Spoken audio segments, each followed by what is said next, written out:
Nope, it's live. Premieres are pre-recorded. You can tell because there's comments under it.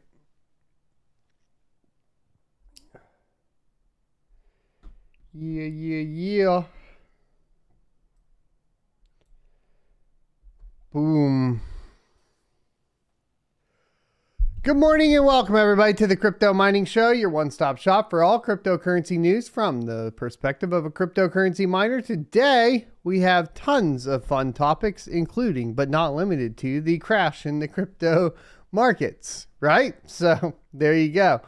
But we're going to be talking about an opinion piece about some FUD that's being spread by MarketWatch. Basically saying when the crypto crisis hits, and it soon will, the U.S. will be forced to strip away the cloak of anonymity that facilitates criminal acts and which gives crypto its allure. Then we are going to be talking about Morgan Stanley, talking about Ethereum underperforming in relation to Bitcoin. We're going to be talking about more layoffs at Coinbase. Well, more layoffs. Now we're getting to the layoff portion. Remember, they canceled hiring a bunch of people. Now they are going to be laying off a bunch of people. We're going to be talking about El Salvador situation and how much money they've lost during the current market. We're going to be talking about on-chain data, specifically in relation to wrapped assets on Ethereum. This is very important because we have been seeing a decoupling of wrapped Bitcoin now to Bitcoin. Then we're going to be taking a look at $33 million of staked Ethereum STETH, specifically Lido, being now dumped by Three Arrows Capital. Gotta say, I hate to say I called it, but I called it. We also have new tokenomics coming from Firo and is not looking good for miners. Tisk, Mr. Firo. We also have the difficulty bomb being delayed till September of 2022. We talked about this last night and you can go watch that video for details, but we'll briefly cover it. And we have a new release from Team Red Miner. I want to thank everybody that's been supporting the channel. It's been super awesome. We're actually on the way up, not the way down. We'll see if that continues.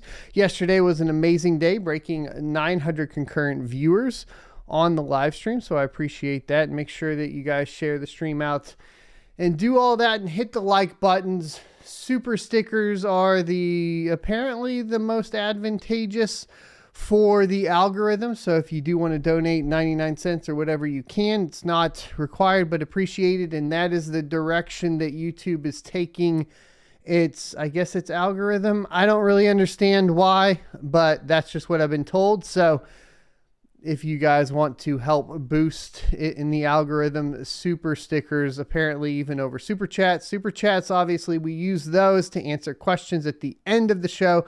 So if you have questions, definitely put it towards the super chat. But there you go, as far as that goes. And we'll get into questions and answers at the end of the show. Before we get into it, we're going to run the ad for today. And as always, our ads from Crypto.com, who is the exclusive sponsor of the Crypto Mining Morning Show. Today's sponsor is Crypto.com. Crypto.com is my go-to centralized exchange for liquidating my crypto assets. With their Crypto.com Visa debit card, I can load up my mined Ethereum to pay for power and other operating costs quickly while earning up to 8% cash back. In addition to the Visa debit card, there are additional fiat options, including wire transfers, to easily receive your profits. Crypto.com also offers additional services, including trading and even staking to earn additional revenue on your investments.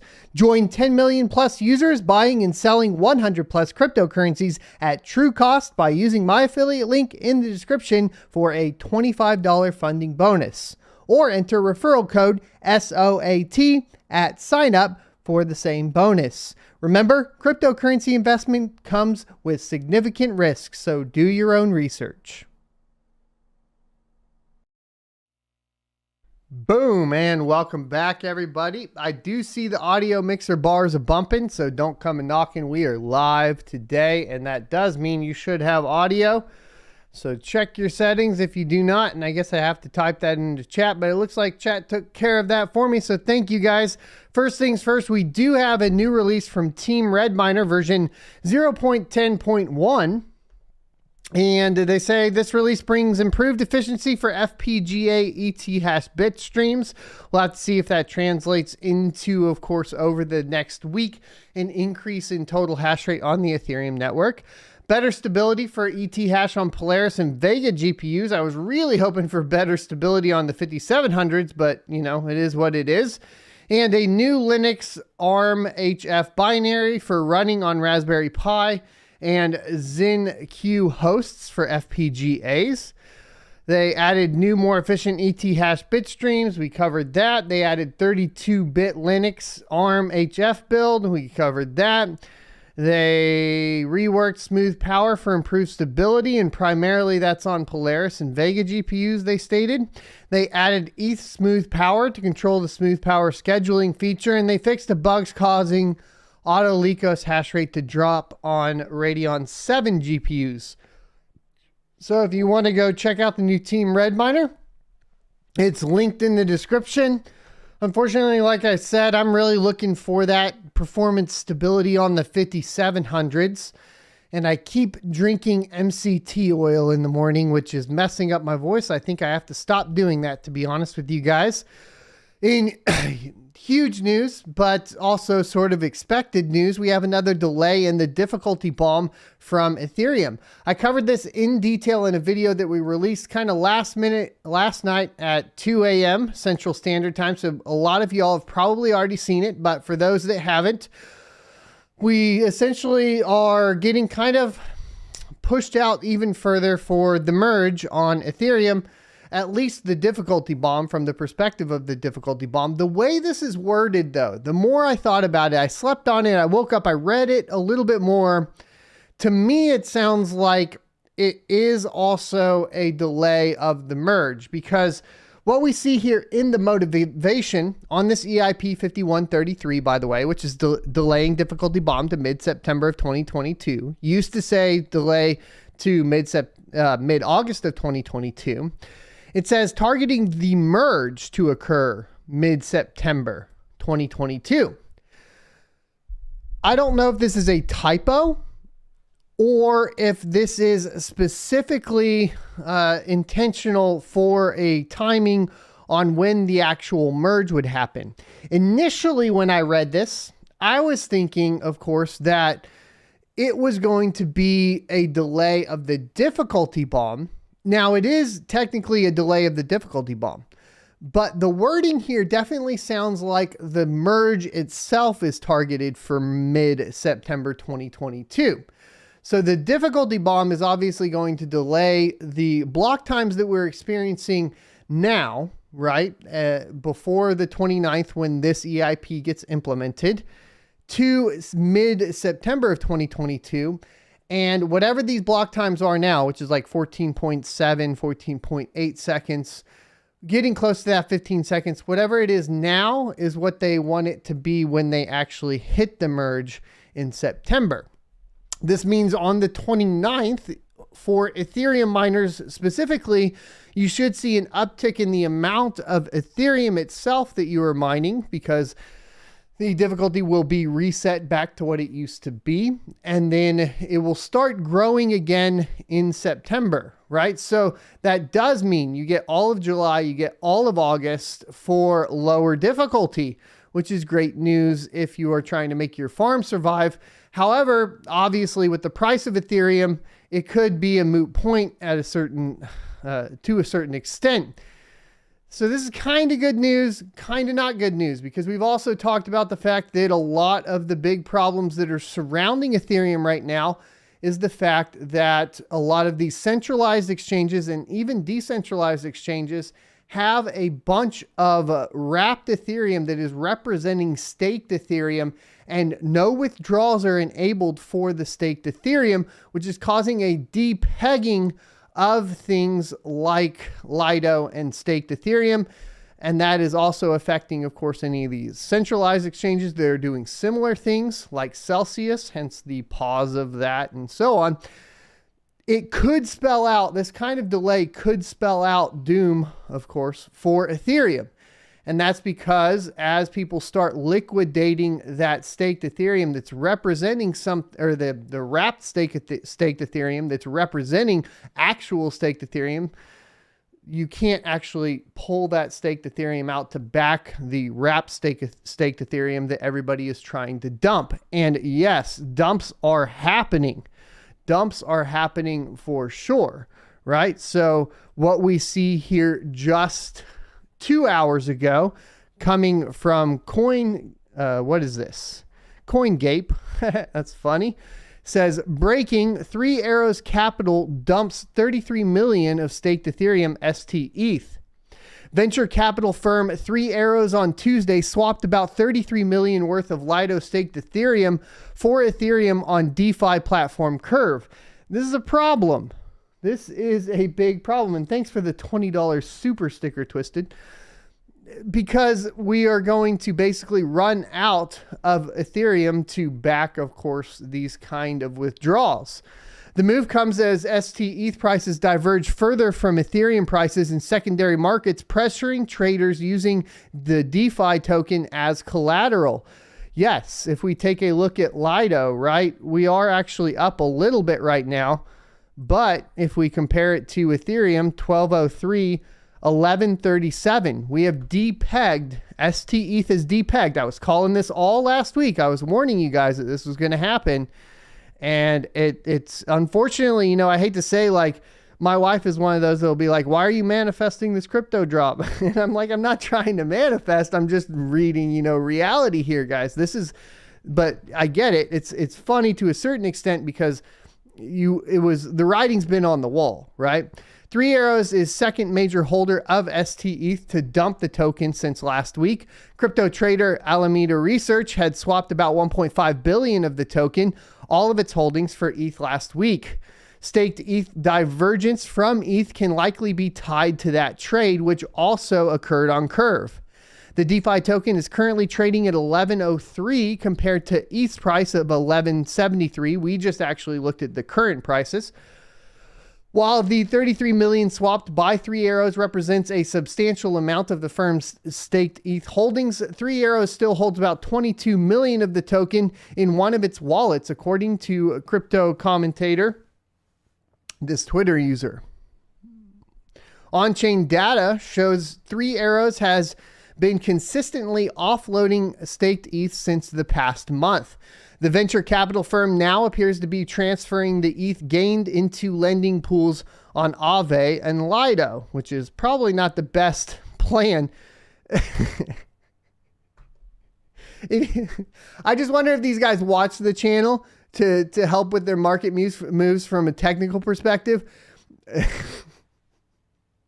Moving to a lending pool like Aave and Lido, which obviously staked ETH is a portion of Lido, but moving it over to a lending pool on one of those, a platform that is obviously utilizing these types of technologies surrounding DeFi, is not going to help you. You obviously need to purchase the Ethereum. And then as far as leaving it in there, you need to be extremely careful with Aave, with Lido, with these technologies, right? With these DeFi technologies, especially when we are seeing depegging, not decoupling, but depegging of all of these wrapped assets. Because as we get closer to the merge, or the merge keeps getting further and further away, it really affects all of DeFi. It doesn't just affect the ST-ETH, it affects everything. I mean, case in point, if we look at wrapped Bitcoin right now, it's at 22,176.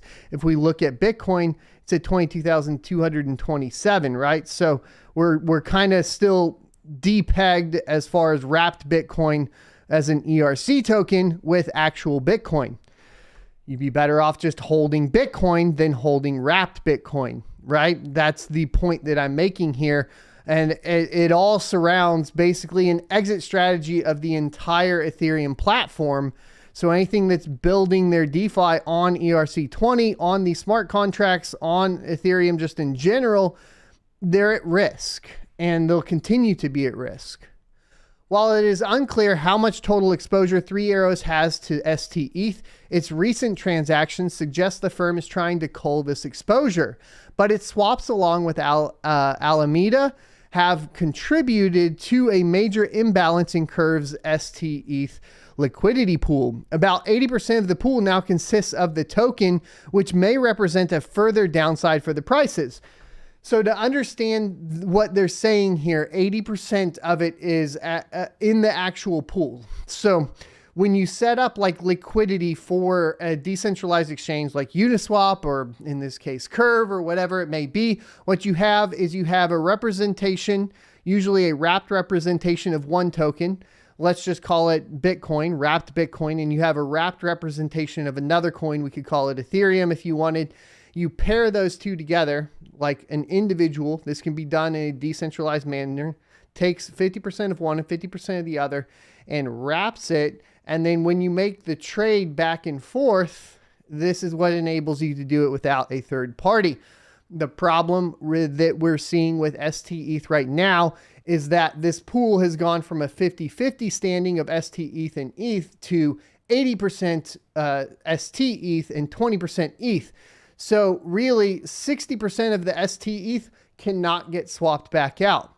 So when we look at, for example, something like the numbers that they're talking about here, 33 million swapped, but 22 million is left.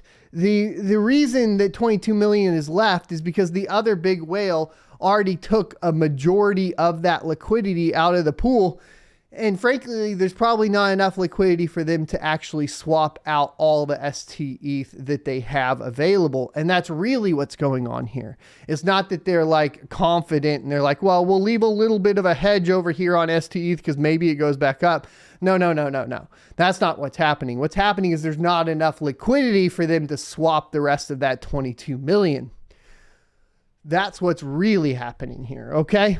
So by itself, staked ETH is a little impact on ETH prices or the broader market. That is partially true, possibly. I don't actually believe that, because here's the problem, is it's representing what happens post-merge, right? And what it's representing is the faith in Ethereum that is being staked and the fact that you can't withdraw it. That's what's happening here. There is very little faith in the merge is what this is representing. There's very little faith in the ability for people to actually pull their stake out, and it will affect the price of ETH. So this is kind of like, I get it. Like when we see wrapped Bitcoin, it would be more of the case that the price of wrapped Bitcoin has less of an effect on the price of Bitcoin itself. What it means is there's not enough liquidity of actual Bitcoin sitting around to back the wrapped Bitcoin on that platform. And that's going to be okay. Like Bitcoin's probably going to be okay as far as that perspective. But when you're talking about a representation of a portion of staked Ethereum, which specifically is there to power the consensus mechanism that they're moving to, then to me, that does spell an impact on the broader market as far as all of DeFi, as well as, of course, Ethereum layer 1 ETH itself. Okay.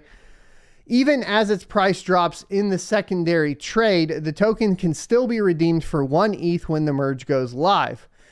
That's not true. And it's pretty disappointing that a lot of these journalistic outlets for cryptocurrency do not understand the technical behavior behind it. They are not keeping up to date with things like roadmaps, with specific, explicit statements from developers that there will not be withdrawals available. Yes, the platform could enable the withdrawals, sure, but they're going to go bankrupt because they're not going to be able to pull the actual staked ETH out. So a lot of these outlets need to get on, they need to get their, they need to actually do their research, because this is terrible, right? Like they're basically telling people that, well, once the merge happens, you'll be able to unstake and that you'll be fine. Sure, you may be able to unstake your wrapped version of ETH just based on the policies of whatever, the decentralized platform or the DeFi platform primarily. This is going to affect, of course, the centralized exchanges. But the fact is you can't actually withdraw post-merge. That's going to come in an EIP later. And these outlets need to start basically reporting properly. I'm so tired of correcting them on these topics. But uncertainty over the token is causing panic selling of Ethereum and other cryptos. Even worse, its use as a collateral by major crypto lending platforms, particularly Celsius, is threatening to liquidate billions in positions. Celsius faces a liquidity crunch due to the drop in ST-ETH prices, which is affecting its leveraged position. Now, remember when I originally came out with that video? I think it was like Ethereum is doomed. This is why we're talking about Celsius, and everybody's like, what does Celsius have to do with staked Ethereum? They said that they couldn't be the same thing and blah, blah, blah. Finally, these outlets are coming out and actually saying it. But I just want to point out, we were correct. That's what was happening here. It's specifically related to the merge, related to wrapped staked Ethereum. And that is the problem that the entire market is experiencing, the broader market, right? Outside of just Bitcoin. That's why you see a larger dip in things like Ethereum or in Ethereum over Bitcoin right now. This is what's happening. So keep your eyes peeled when you read these articles. Make sure that you are going and getting the real information that's behind them, because a lot of them aren't reporting correctly either. And you need to pay attention. And it's going to be extremely hard to pay attention to the things that actually matter in a bear market, because a lot of people here are used to writing articles in a bull run, getting lots of clicks, and basically not having to do a ton of research, right? The low amount of views, for example, on like an Ethereum dev call is extremely disappointing, because there are way more people reporting on the Ethereum dev call than there are people watching the Ethereum dev call. So where are they getting their information from? Are they sitting down? Are they doing the work? Are you getting news from people that are doing the work, or are you not? And in the bear market, that's going to be extremely important. Okay. Speaking of, if you guys are proof of work miners, we do have some bigger issues going on with one of the alternative proof of work networks that you would presumably move to post merge, right? And that's going to be Firo. Firo basically has a community blog post going on here. And they say Firo upcoming tokenomics change. Okay, this is coming from Firo.org, straight from the horse's mouth, as they may say. The upcoming block reward change to Firo will be one of the biggest changes, and in our eyes, one of the biggest improvements to the Firo project to date. We are empowering our community so more so than ever before. Put your party hats on and get ready to celebrate. I would say hold on, take those party hats, set them aside, maybe grab a whiskey and a cigar, so you can contemplate this a little bit more deeply. As many of you may already be aware, we as a community have been discussing the tokenomics and funding issues, specifically how block rewards are divided and the massive opportunities this could award both us both as a project and as a community have taken advantage of, which is exactly what we're doing. For those that are unaware or would like a refresher, these discussions happened publicly in several forum posts that our project steward, Ruben Yap, started back in February of 2022, which you can read here under the Firo Improvement Proposals category of the community forum. Some of the key highlights and takeaway messages, and in Ruben's own words, quote, Firo has two issues: newly mined supply of Firo is being sold, and the lack of community participation due to the existence of a dev reward and difficulty of getting funding to do work for Firo, end quote, RY. Breaking this down, the Firo core team took a step back recently to look at some of the problems raised and engage the community in discussions over a period of time to examine the incentive structure of the project. The solution arrived at was to change the way block rewards are divided, first of all, empower those who wish to contribute to the project, build community ownership, and also ensure the incentives are aligned with the roles that master nodes and miners play in Firo's security model and ecosystem. Can you tell where this is going? I hear this a lot. Well, maybe it's always going to be a hybrid model. It should be proof of work as well as some noting. And I'm always like, no, it should just be proof of work. You just need to figure out how to secure your network. And the reason for that is inevitably, I've seen this multiple times on multiple projects that have noting or some sort of staking along with mining. Inevitably, Helium, the most recent example, inevitably, the miners end up getting their rewards stripped and the nodes end up getting more payout. And that's exactly what's happening here. Let's get the details. Miners, especially when mining with commodity hardware, have been one of Firo's key pillars. It allows an easy, permissionless way to acquire Firo to build Firo's community and allows fair and anonymous distribution of Firo's supply that bypasses any need for intermediaries or exchanges. They also provide a decentralized consensus mechanism that is not heavily reliant on data center infrastructure, resistant to outages, and requires continuous ongoing effort to control. However, pure proof of work blockchains face their own set of challenges, which we won't get into at this time, other than to say that this is reflected in Firo's history. There are ways, Firo, and there have been ways that people have pointed this out before to prevent exactly what they're going to talk about. But also, if you're going to make a huge consensus mechanism change, you should probably get into it at this time. Whatever your reasonings are, additional reasonings that you didn't state in this post, guess what? You should go ahead and state them because you need to have a solid reason behind it. If it makes the post longer, I don't think any of us would mind because we would want to know the thinking and reasoning behind it. The idea that you won't get into it at this time tells us that you don't have valid reasons or well thought out reasons necessarily, and that is part of the problem here. As some of you may remember, when Firo's consensus was secured purely by miners and was under attack, no efforts were made by miners to defend the chain. In some vein, Firo's miners are overly concentrated in a single mining pool, over 80%. Despite numerous calls for them to spread out the hash rate. Obviously, this has always been a problem early on, especially early on within proof of work chains where you need some sort of way to essentially protect from 51% attacks. And yes, it did take something like Ethereum Classic quite some time to get this sorted out. There are ways to do it though. This isn't a problem that is unique to Firo. Many other GPU mined chains have also experienced similar 51% attacks. So their main reason for this, just to give you guys an idea, is the threat of 51% attacks. At least that's what they're stating. They say there are other reasons, but they aren't actually talking about them. So this is the only reason we have for sure. Firo today employs a hybrid mechanism that leverages both miners and masternodes to secure the chain. Masternodes provide the primary consensus, immediate block finality, and transaction security, while miners continue to propose transactions, provide coin distribution, and a fallback security mechanism in the event huge parts of the masternode network go down.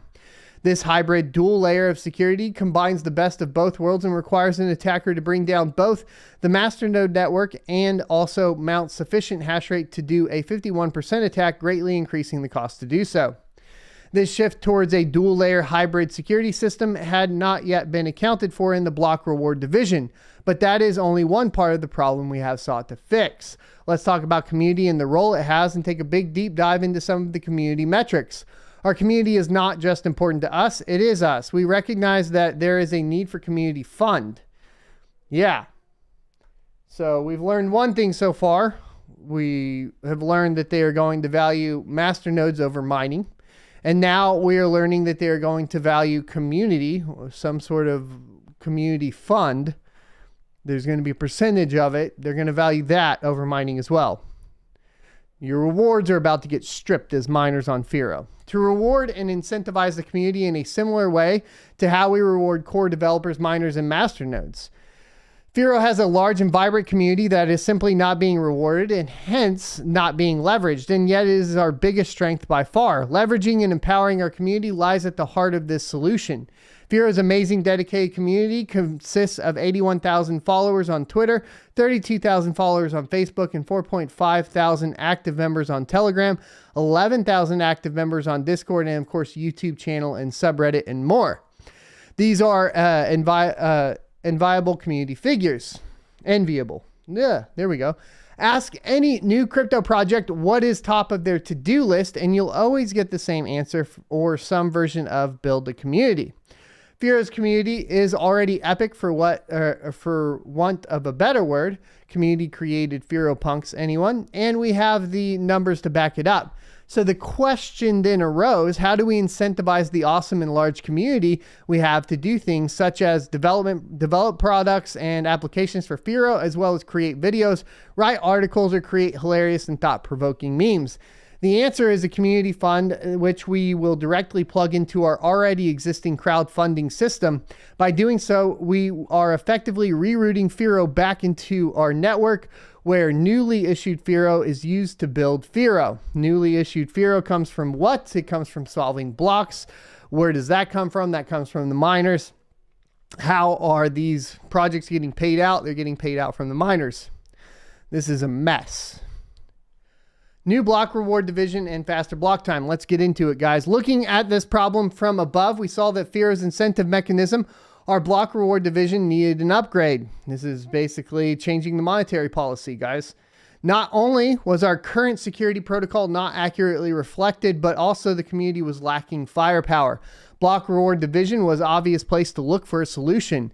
Based on these findings, an initial poll was created to gauge community sentiment for a block reward division change.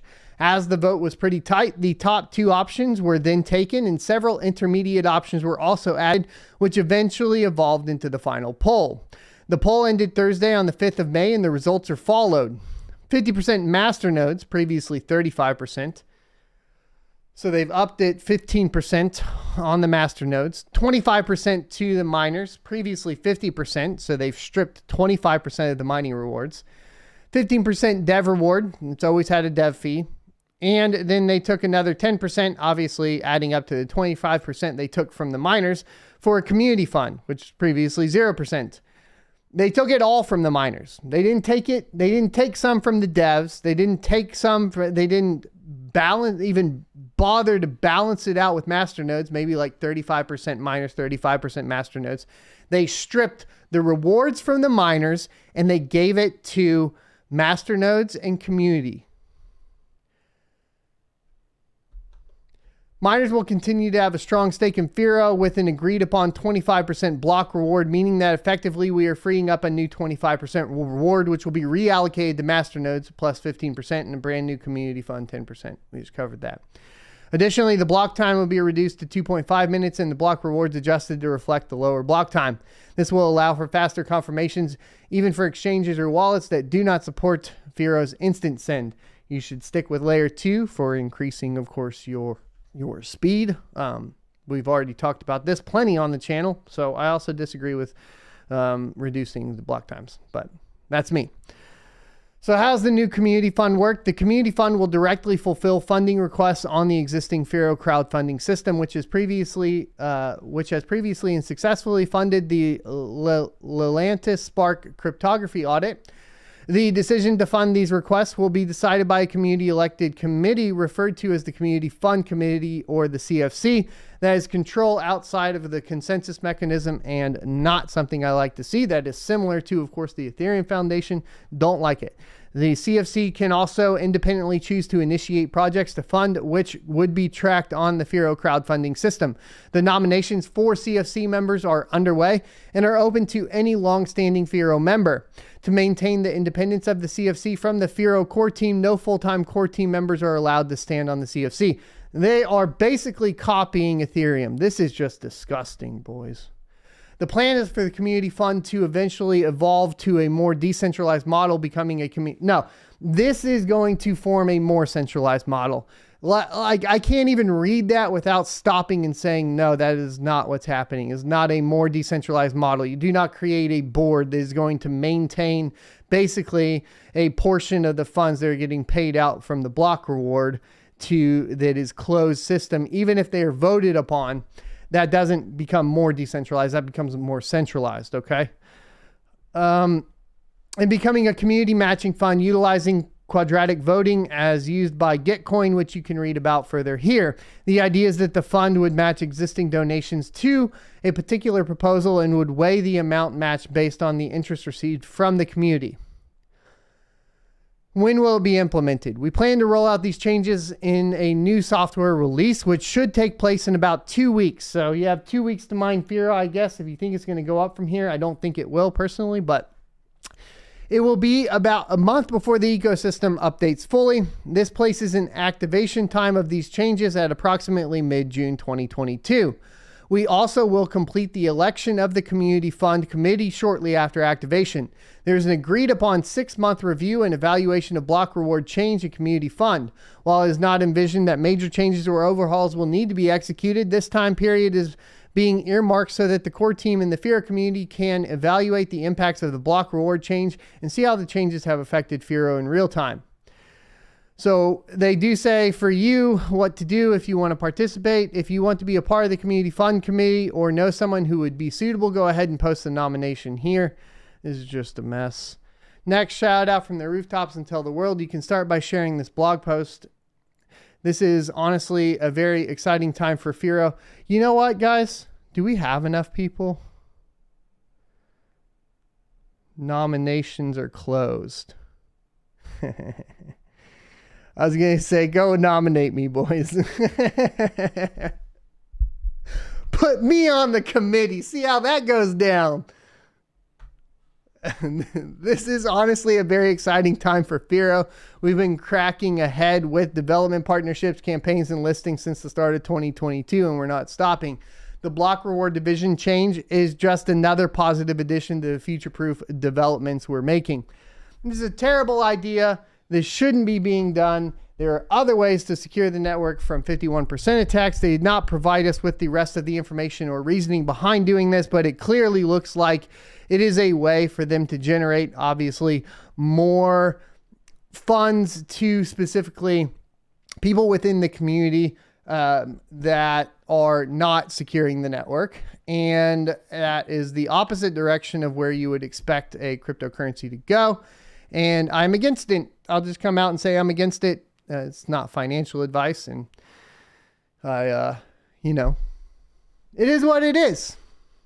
But Firo's dead. Mark that one off your list for proof of work post-merge. Mark it off your list. So we do have a thread here that's interesting, talking about essentially the investment for El Salvador and their Bitcoin investment summary. Their average price of buying and the current price and their gain and loss.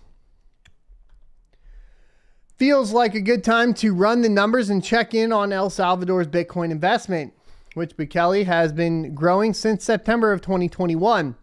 As of today, months of buying the dip has yielded about $52.5 million in losses of taxpayer dollars in a return of a negative 50%.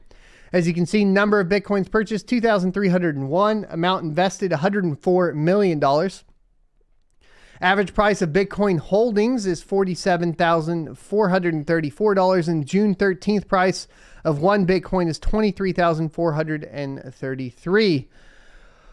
This is obviously a big hit to a small country like El Salvador, but it would also depend on, to a certain extent, how that country is functioning, and they are functioning utilizing Bitcoin. And so maybe it doesn't really matter that much, right?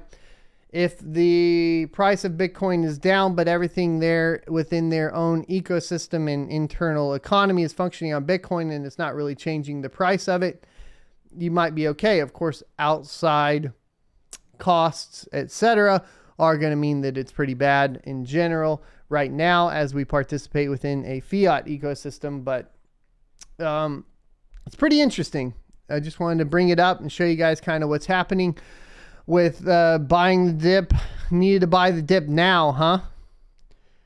And then they say, Watcher Guru says El Salvador's finance minister says $40 million loss on their Bitcoin investment does not even represent 0.5% of their national budget. So they're starting to kind of defend themselves there. Obviously, El Salvador was kind of like that that test phase of like, can a small country utilize Bitcoin to protect themselves against the greater global markets? Definitely when we're talking about inflation, etc. And when we're talking about Bitcoin as a hedge against inflation, it doesn't seem like that seems to be playing out to be true, right? Like, we're obviously taking the same big hits that the traditional stock markets and traditional finances. Will it recover and change? I do not know for sure. It doesn't look like it, at least in the interim.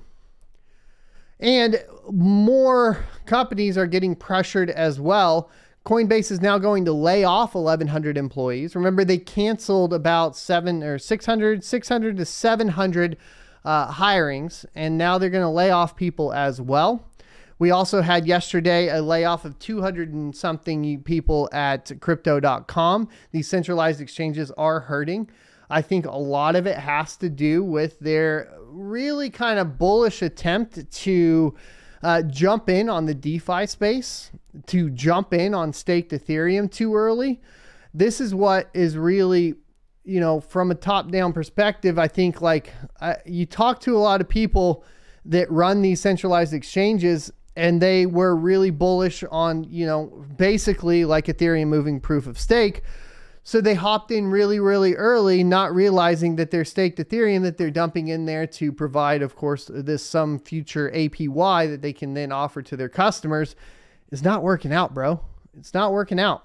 The exchange will reduce its workforce by around 18% as part of a cost-cutting plan. Coinbase Global will lay off around 1,100 employees as part of a cost-cutting plan, the company said in a filing on Tuesday.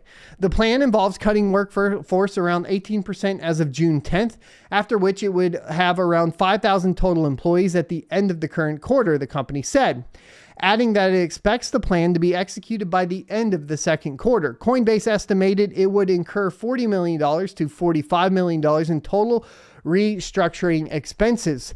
Coinbase CEO Brian Armstrong published a note that it was shared with all employees on Tuesday morning. Quote, "We appear to be entering a recession after a 10-year economic boom," end quote. Really? A 10-year okay. He stated that before alluding to the potential for another crypto winter. We're in a crypto winter. Bro, why didn't you guys follow the super cycle pattern? You've been around. Why are you not doing that, man? Come on, bro. Outgoing Coinbase employees received the news to personal email addresses after access was cut off from Coinbase systems, according to the note. The note concedes that the company grew too quickly in the cryptocurrency bull market, scaling from 1,250 employees at the start of 2021. Coinbase shares are down almost 80% this year as sharp decline in crypto prices has hurt transaction volumes.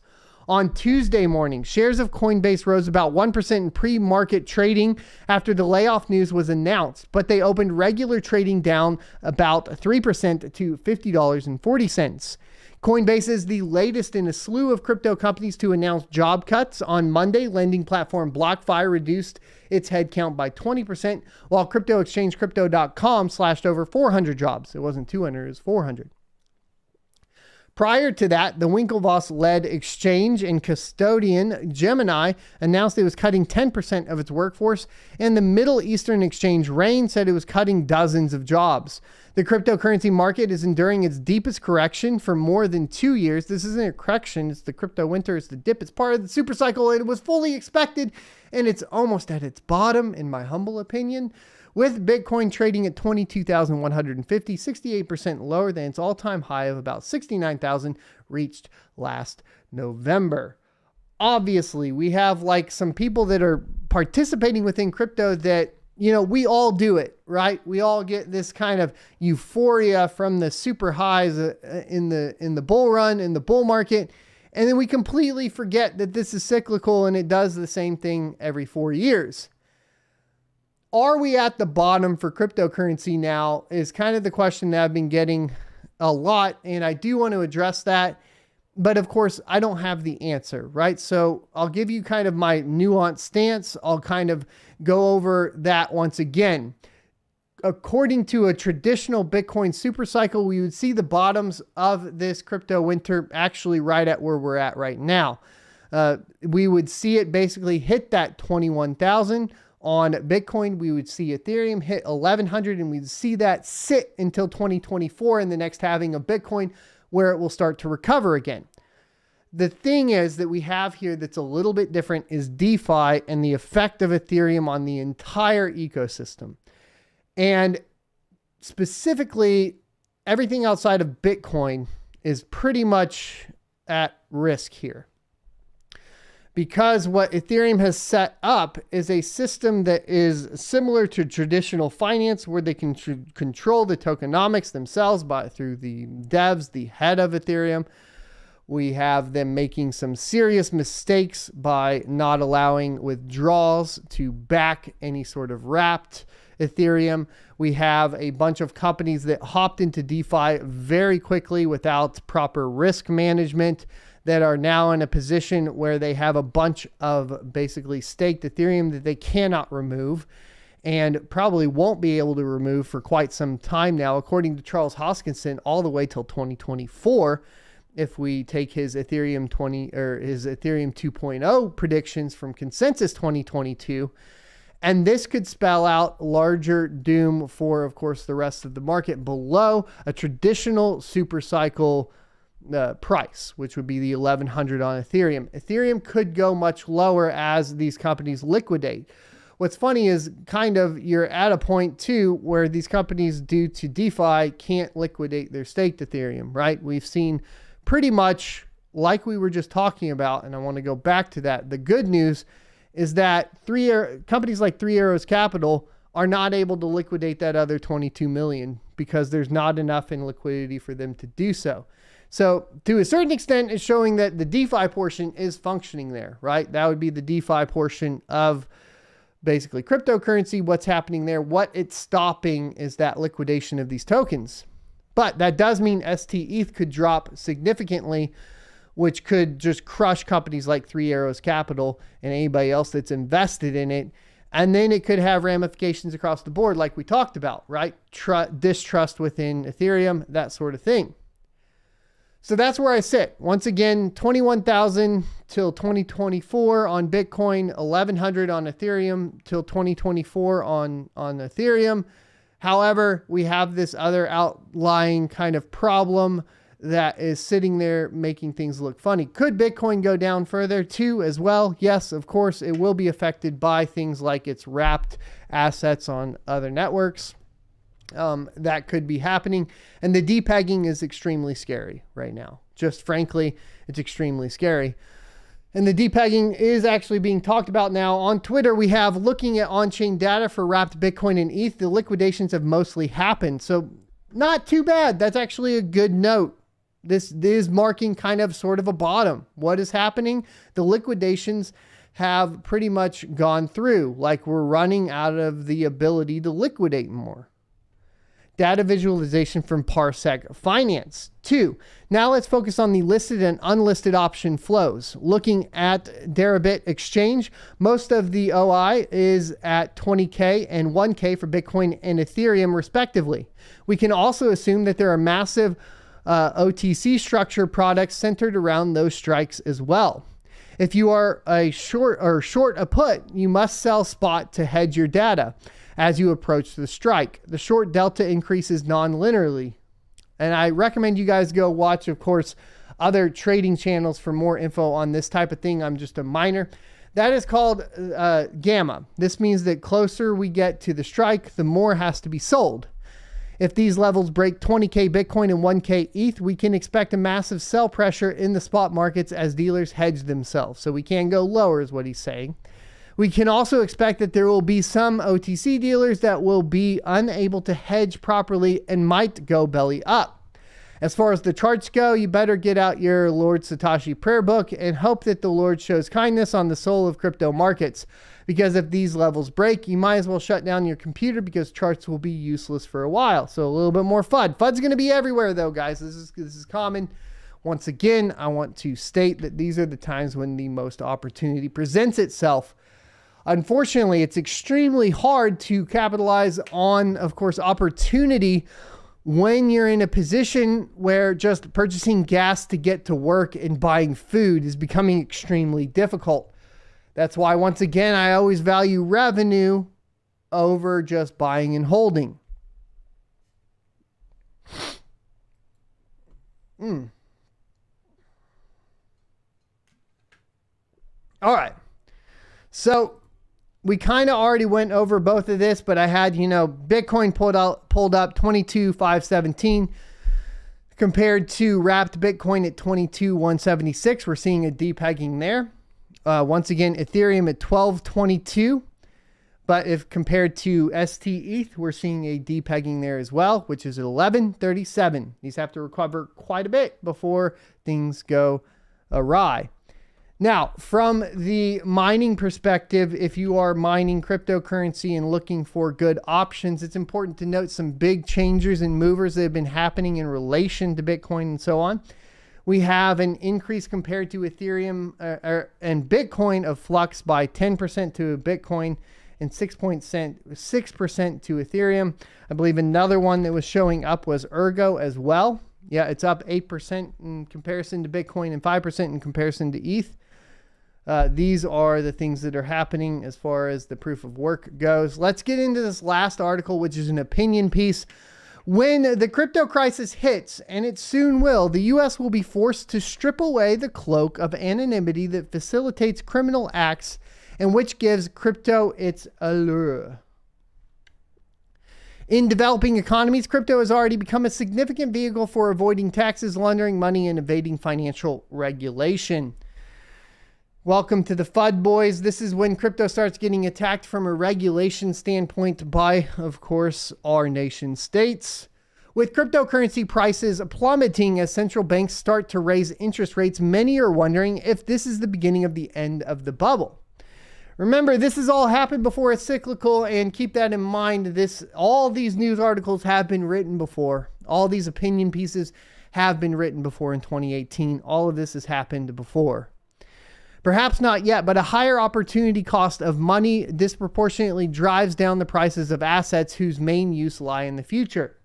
Ultra low interest rates flattered crypto, and young investors are now getting a taste of what happens when interest rates go up. A more interesting question is what will happen when the governments finally get serious about regulating Bitcoin and its brethren. Of the major economies, only China has so far begun to do so. And China has been completely incapable of doing it per, of course, the hash rate that we saw jump back on the network. It's clear that China is not able to regulate it. Once again, how are the nation states going to rule over 7 billion people participating in a completely new ecosystem? They can't. They have no control over it. It is inevitable. Cryptocurrency is inevitable, and Bitcoin just that much more inevitable. And I highly recommend, of course, taking a look at the sovereign individual to give you an idea of exactly what's going on here. I refer to it as the digital dark age that is coming upon us, and it's going to happen. It's positive in the long run. It's a lot negative in the short term, and it's going to be extremely difficult to get through it. And I understand that for everyone, especially as miners, when we start seeing these revenues drop, prices go up, it gets rough, right? Most policymakers have instead tried to change the topic by talking about central bank issued digital currencies, but this is something of a non sequitur. Although CBDCs are likely to include privacy features for small transactions, larger transactions will almost certainly require individuals to reveal their identity. Once again, we are pro cryptocurrency, anti CBDC on this channel. In contrast, one of the biggest attractions of private cryptocurrencies is the opportunity they offer to bypass governments.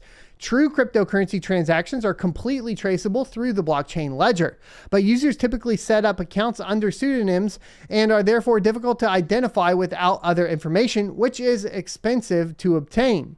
Some economists naively argue that there is no particular urgency to regulate Bitcoin and the like because cryptocurrencies are difficult and costly to use for transactions. Try telling that to policymakers in developing economies where crypto has become a significant vehicle for avoiding taxes, regulations, and capital controls. The dissolution of the nation state.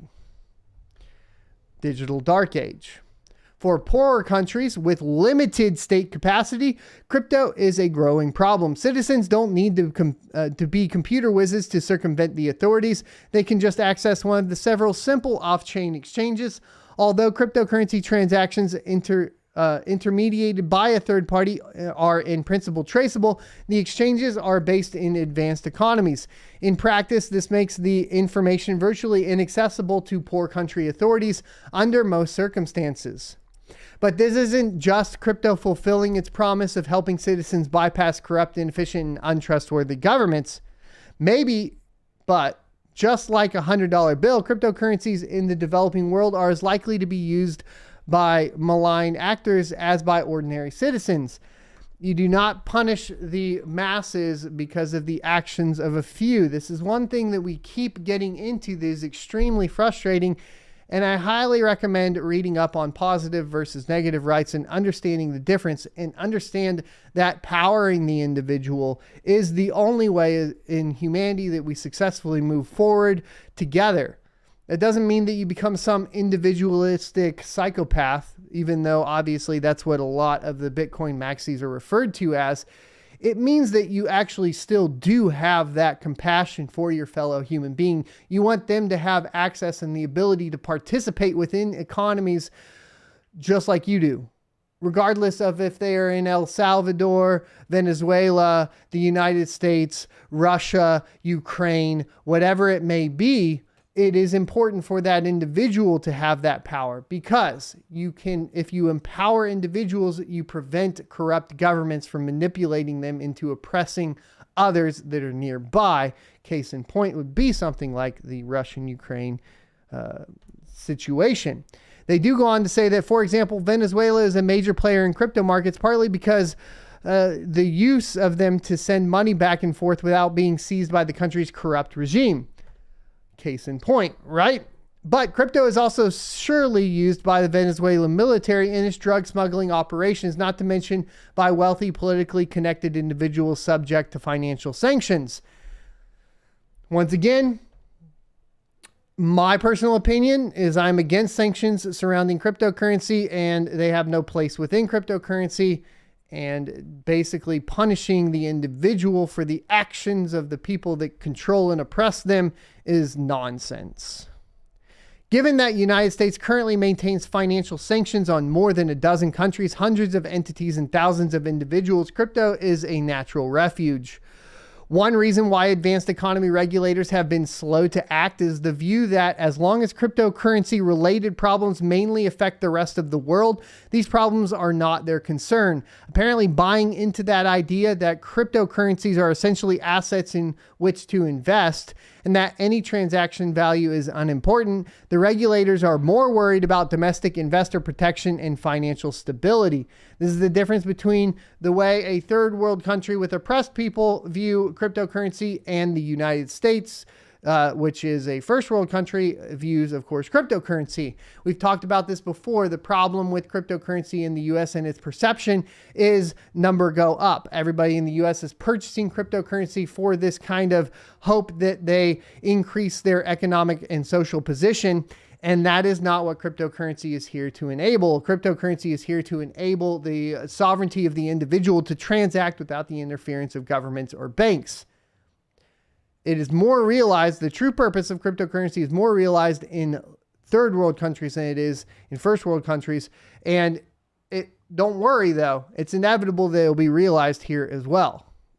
It's just, let's stay focused once again. Even through the bull run, I was trying to bring you guys back to these subjects. Maybe now with the bear market, you start to see that it's still very relevant, and the price of it doesn't matter as much because what it does and what it stands for is the thing that matters. But economic theory has long demonstrated that the value of any money ultimately depends on its potential underlying uses. The biggest investors in crypto may be in advanced economies, but the uses and harms have so far been mainly in emerging markets and developing economies. One might even argue that investing in some advanced economy crypto vehicles is in a sense no different from investing in conflict diamonds. I highly disagree with that. Advanced economy governments will most likely find that problems with cryptocurrencies eventually come home to roost. When that happens, they will be forced to institute a broad-based ban on digital currencies that do not permit user identities to be easily traced, unless, that is, technological advances ultimately strip away all vestiges of anonymity, in which case cryptocurrency prices will collapse on their own.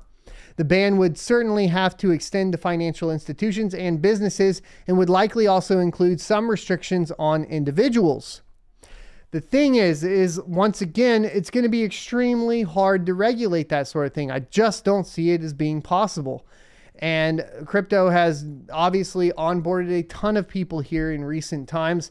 And I think it's something that the nation states have been trying to participate within. And once again, we go back to that idea of the Trojan horse, especially with the relation to first world countries like the United States.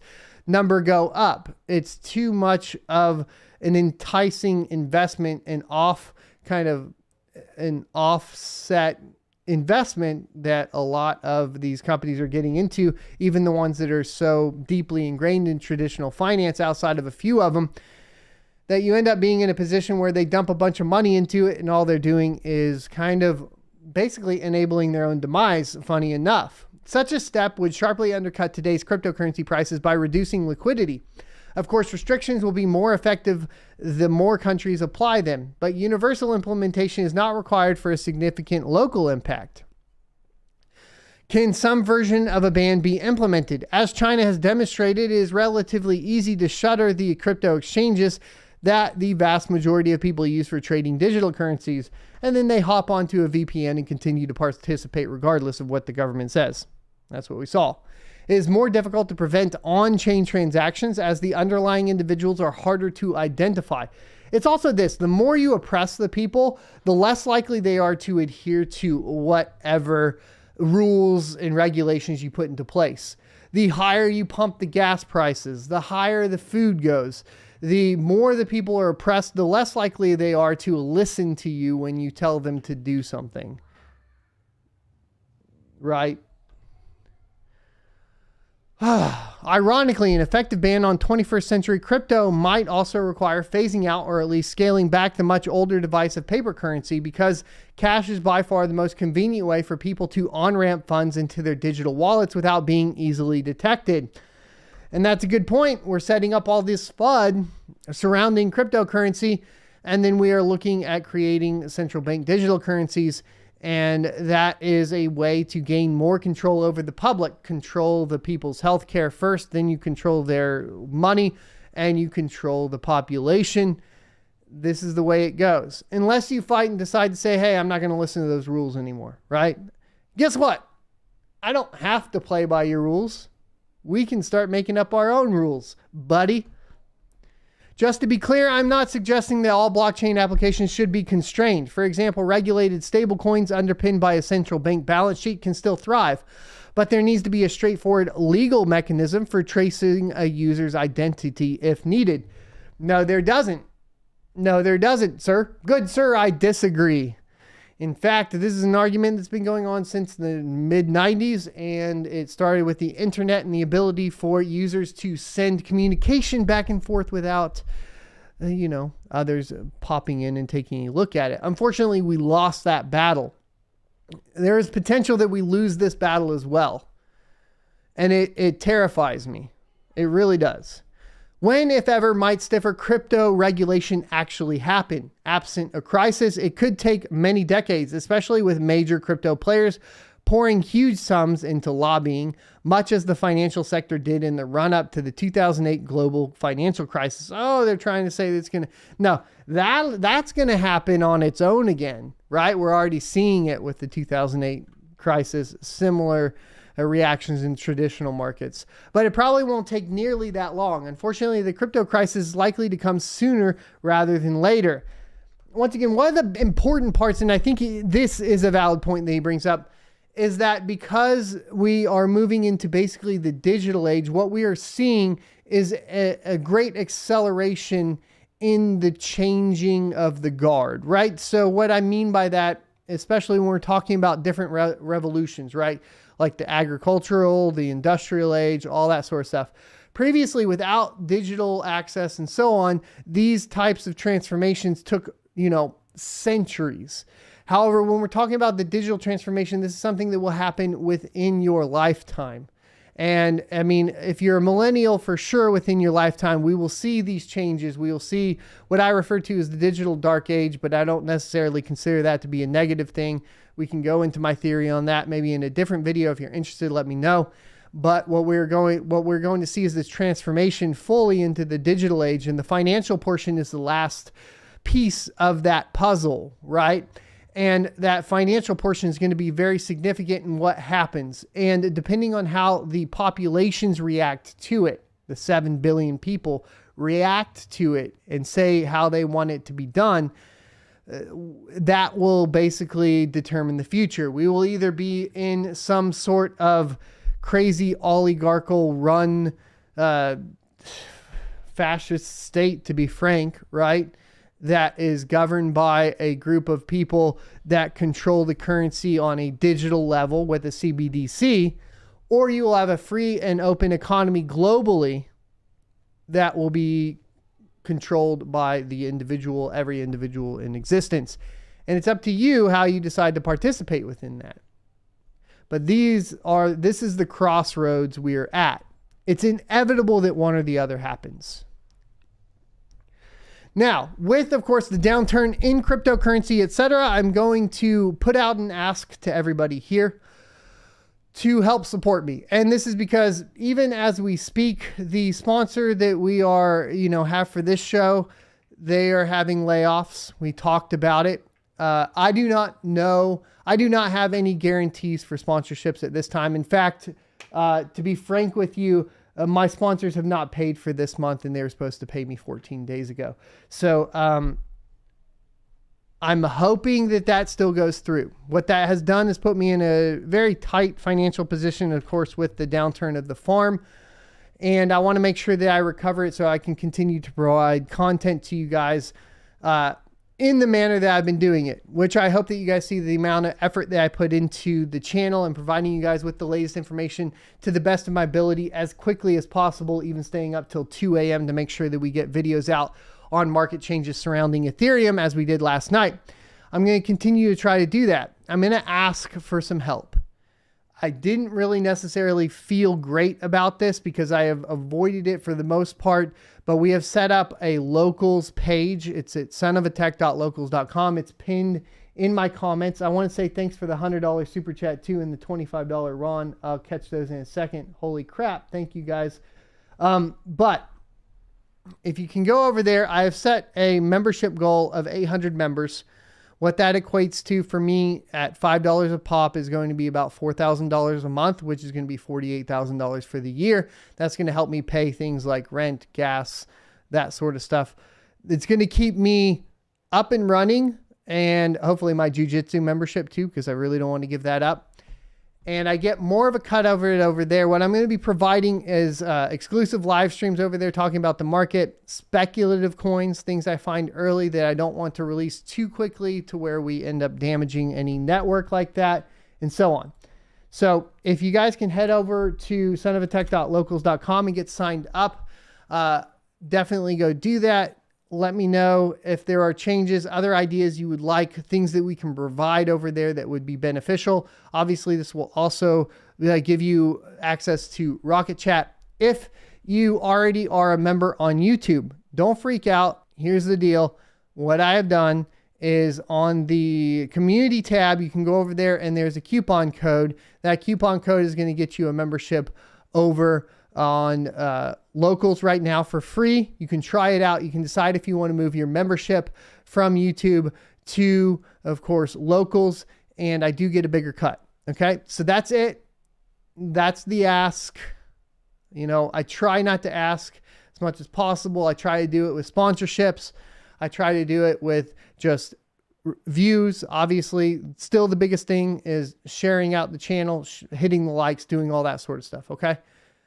But if you can help me out, it'd be super helpful. Obviously, help me out, it'll be helpful. And as far as revenue on Ethereum goes, let's get into it right after we run the ad. Per our agreement, we will adhere to our agreement. Today's sponsor is Crypto.com. Crypto.com is my go-to centralized exchange for liquidating my crypto assets. With their Crypto.com Visa debit card, I can load up my mined Ethereum to pay for power and other operating costs quickly while earning up to 8% cash back. In addition to the Visa debit card, there are additional fiat options, including wire transfers, to easily receive your profits. Crypto.com also offers additional services, including trading and even staking, to earn additional revenue on your investments. Join 10 million plus users buying and selling 100 plus cryptocurrencies at true cost by using my affiliate link in the description for a $25 funding bonus. Or enter referral code SOAT at sign up for the same bonus. Remember, cryptocurrency investment comes with significant risks, so do your own research.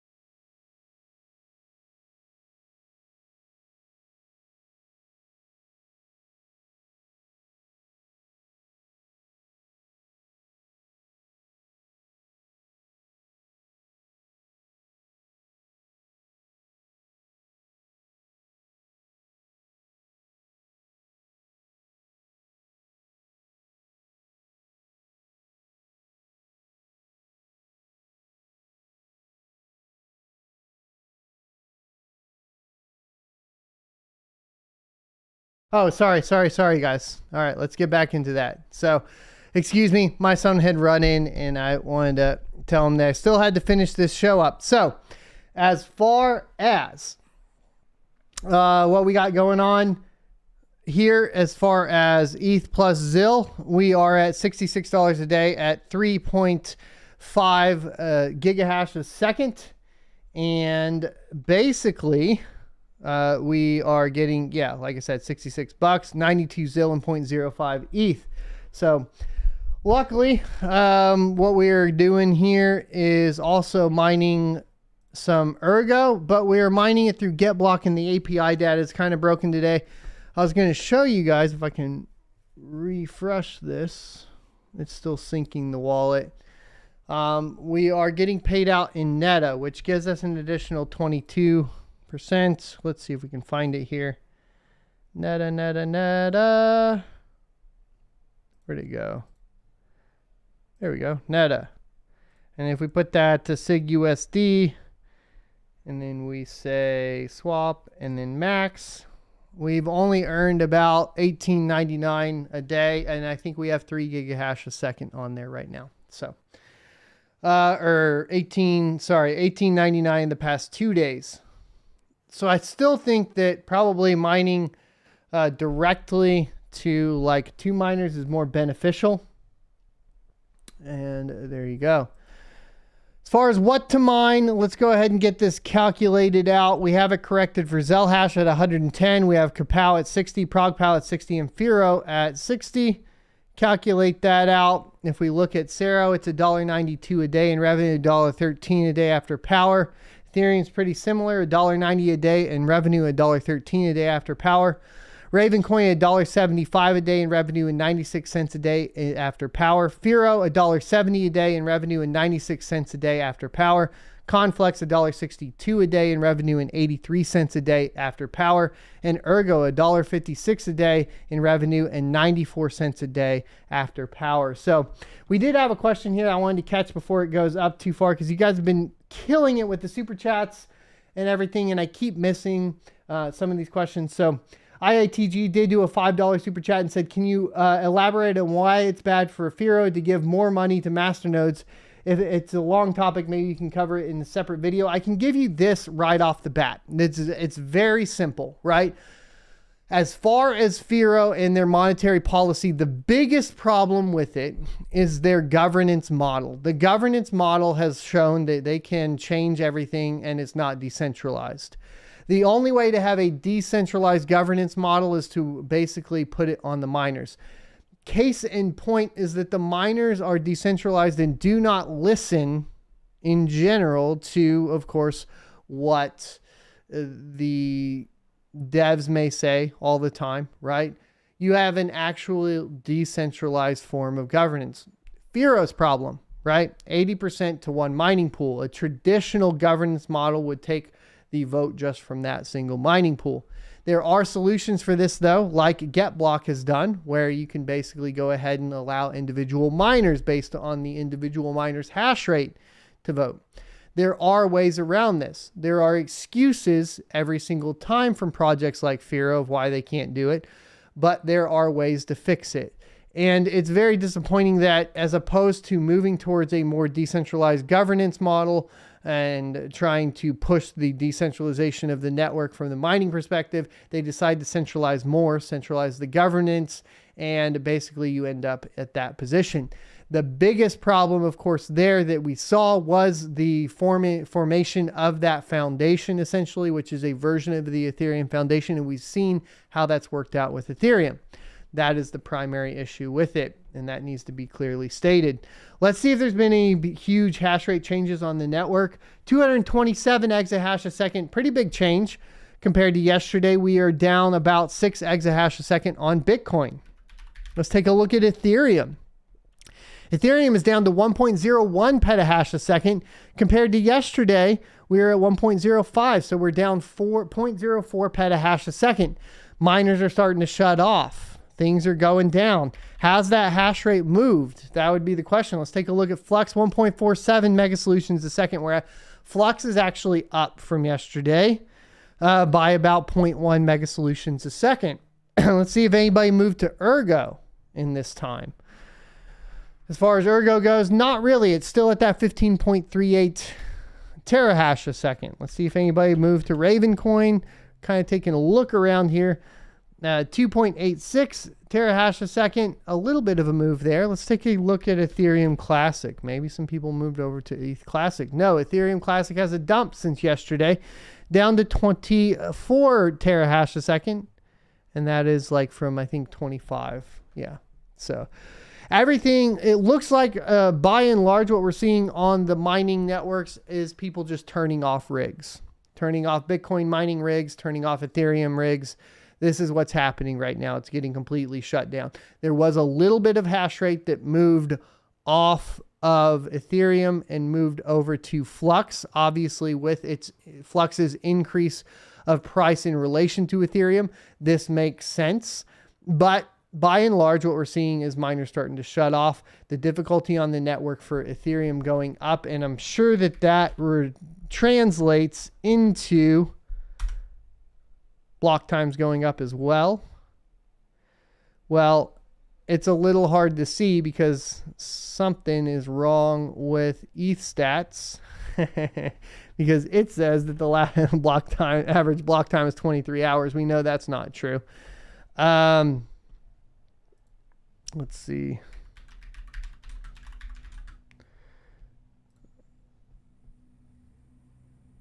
Ooh, it's really slowed down.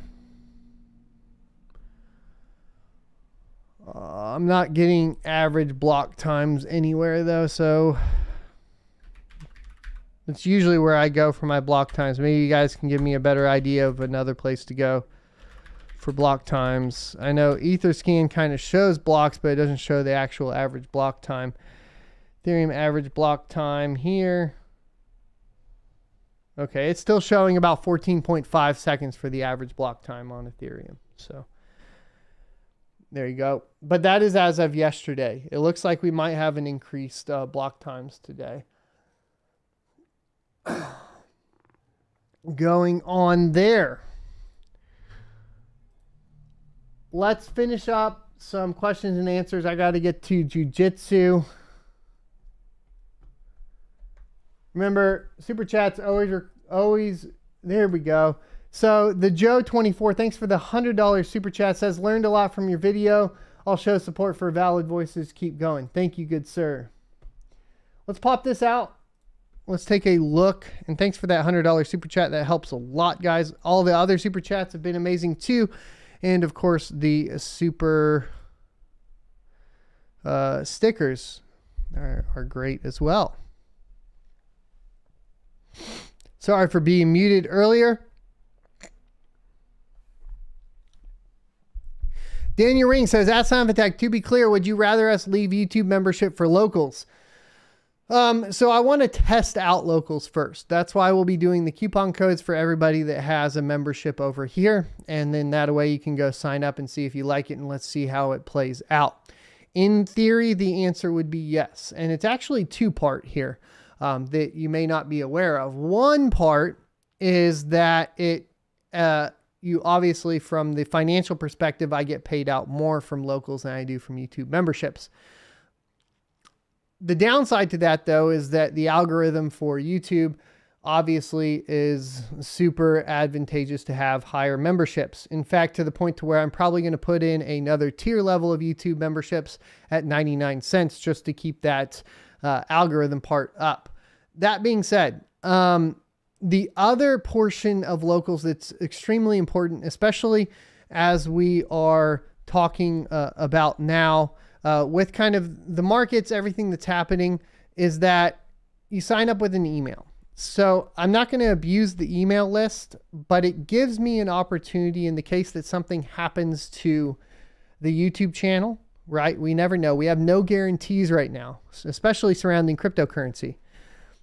If something happens to the YouTube channel, I have access to an email list that will then allow me to communicate with you guys, and a section and area, which, you know, it's run by the same people that run Rumble, but it gives me another option to reach out to you guys and continue to participate within the community and keep the community up and running. So there's that as well. That being said, if you just go use the free month, I will get that email as well. So sign up with an email where you will remember to go look in case something happens over here, right?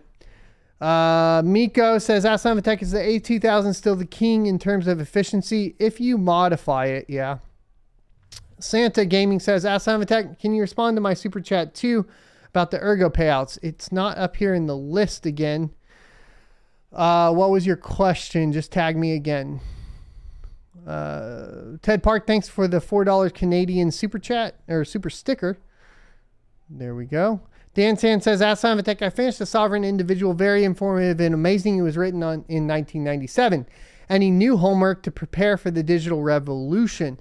Not for the digital revolution. To be honest, I've been listening to Outliers right now. So that's the one I'm on. Unfortunately, these audiobooks take a long time. And then as far as like paper reading, I've been reading more personal stuff. As far as like one book that I like that I read as far as in paper is called Don't Be a and that one helps with like reacting to people, you know, that sort of thing. Especially with the internet and what I do here, I think it's very helpful for me from a personal development standpoint. So those are kind of the two that I'm working on now. When I move on to others, I'll let you know. Outliers is basically kind of a book about essentially highly successful people, but mainly within the physical, like sports and athletic realm. Nick Al says, Asylum Tech, we got you. Thank you for all the hard work. Already signed up via locals. Thank you, Nick, for signing up. XRP the GOAT says, Asylum Tech, I only make $45 a day, but last night I made 50 in 9 hours. How the heck? You're on Ethermine. Ethermine found some big blocks because people are liquidating the Ethereum, my man. And obviously that big ST ETH liquidation. MEV is on fire right now. Tactic says, Asylum Tech, wish I could super chat you. I owe you big. Could you go over Caspa overclocks? What should the 3070 Ti mega hash be? Is Caspa profitable? I haven't looked at profitability necessarily on Caspa. I haven't been mining it because obviously I mined it before it was listed on an exchange, and I have a ton of Caspa. That being said, from what I can tell, it is like obviously one of the big next ones to take a look at. I am going to dive into it a little bit deeper. It is a little bit more core heavy, and you can dual mine it now with BZ Miner, which is important to take into account as well. So consider it more of like a core driven algorithm. Dan San says, Asylum Tech, if locals is exclusive, like you discover the next Caspa and you share on the membership, I'm in. And that would be the goal, right? Remember solo mining Ethereum Classic. Yes, sir. Wuchin 2003 says, hi, Asylum Tech, did you just watch Jiri versus TXera? Oh, yeah. I forgot how to pronounce the name now. Hiri? Yes, I did. It was an amazing fight. I went to a friend's house that was doing it. So much ground fighting. It was insane.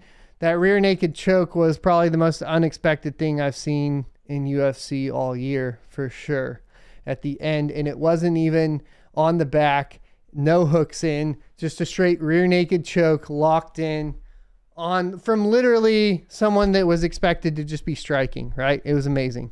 X-Dash says, Ask Simon Tech, could you make a new video about possible coins in dual mining that are still profitable at 10 cents and 20 cents a kilowatt hour? I can look into it.